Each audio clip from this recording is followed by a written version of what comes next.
বিসমিল্লাহির রহমানির রহিম।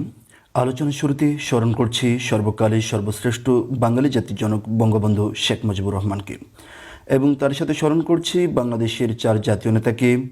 আরও স্মরণ করছি 30 লক্ষ প্রাণকে, যাদের প্রাণের বিনিময়ে অর্জিত হয়েছে স্বাধীন বাংলাদেশ, এবং স্মরণ করছি 3 লক্ষ মা বোন, যাদের ইজ্জতের বিনিময়ে অর্জিত হয়েছে স্বাধীন বাংলাদেশের মানচিত্র। আজকের আলোচনার বিষয়, বিশ্ব রাজনীতিতে বাংলাদেশের অবস্থান কীরকম।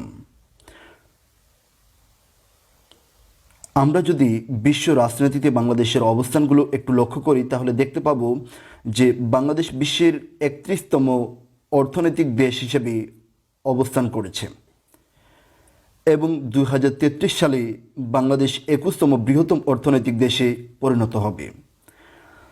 দ্বিতীয় চ্যালেঞ্জ হচ্ছে বাংলাদেশে ভেতরে এবং বাইরে কানেক্টিভিটি উন্নয়ন, অর্থাৎ অবকাঠামোগত ব্যাপক উন্নয়ন হয়েছে।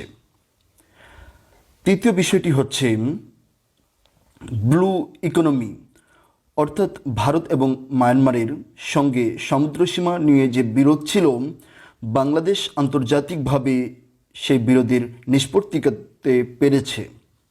এবং চতুর্থ যে বিষয়টি, সেটি হচ্ছে বহুপাক্ষিক সহযোগীর বিষয়টিকে ত্বরান্বিত করা।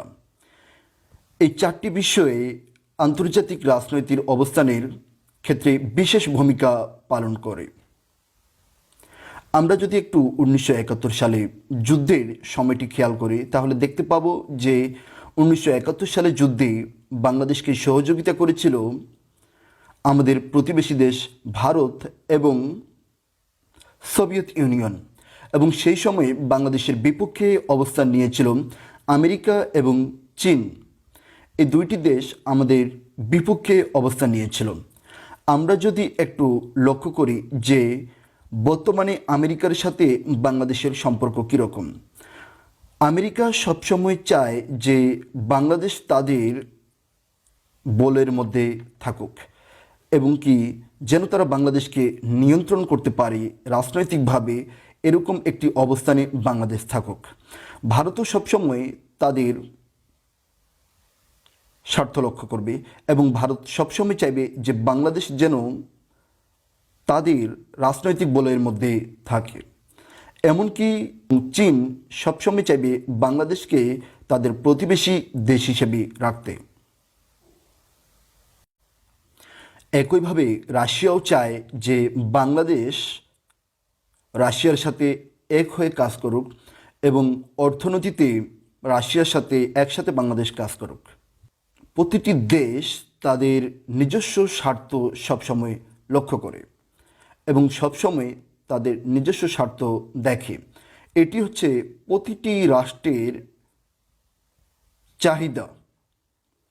এখন বাংলাদেশকে কাজ করতে হবে কিভাবে?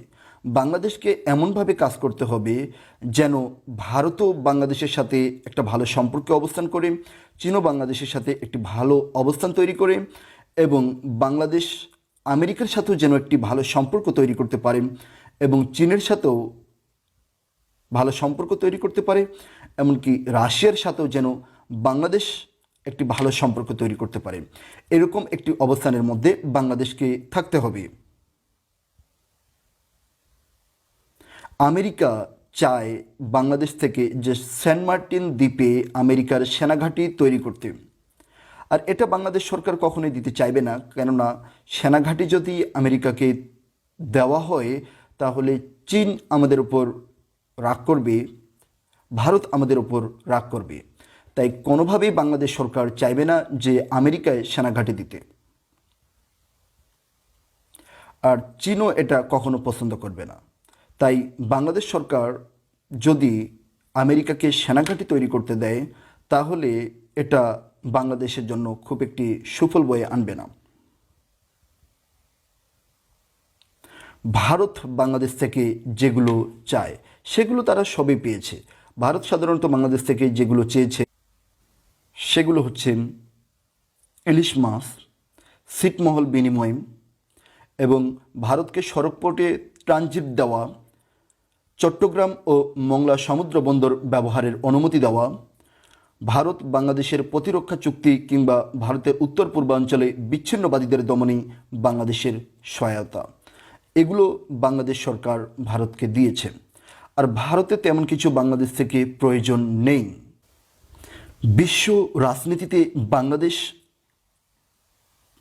একটি উন্নয়নশীল রাষ্ট্রে পরিণত হচ্ছে, তাই সবাই বাংলাদেশের দিকে তাকিয়ে রয়েছে বাংলাদেশের উন্নয়ন নিয়ে। তাই বিশ্বের সবগুলো দেশই চাইবে যে বাংলাদেশের সাথে যেন তাদের সুসম্পর্ক গড়ে তোলে এবং অর্থনৈতিকভাবে যেন দুই দেশ কাজ করতে পারে। তাই আমাদেরকে সবার সাথে তাল মিলিয়ে চলতে হবে। এদিকে ভারতের সাথে তাল মিলিয়ে চলতে হবে, চীনকে খুশি রাখতে হবে, ভারতকে খুশি রাখতে হবে, রাশিয়াকে খুশি রাখতে হবে এবং তার সাথে আমেরিকাকেও খুশি রাখতে হবে। কেননা যদি আমরা আমেরিকা খুশি না করতে পারি তাহলে পশ্চিমা বিশ্বগুলো বিভিন্ন ধরনের নিষেধাজ্ঞা দিবে, যাতে করে আমরা বিশ্ব অর্থনীতিতে সংকুচিত হয়ে যাব এবং এটা অর্থনীতিতে বিরাট একটি প্রভাব ফেলবে। এর জন্য অবশ্যই বাংলাদেশ সরকারকে সকলের সাথে ভালো সম্পর্ক গড়ে তুলতে হবে। এবং বাংলাদেশের পররাষ্ট্রনীতিতে বলা হয়েছে বাংলাদেশ সরকার কারোর সাথে বৈরিতা চায় না, বরং সকলের সাথে শান্তিতে কাজ করতে চায়। এটাই হচ্ছে বাংলাদেশের পররাষ্ট্রনীতির স্লোগান। আজকের আলোচনা আমি এখানেই শেষ করছি। জয় বাংলা, জয় বঙ্গবন্ধু, জয় হোক বাংলাদেশের লাখো জনতার।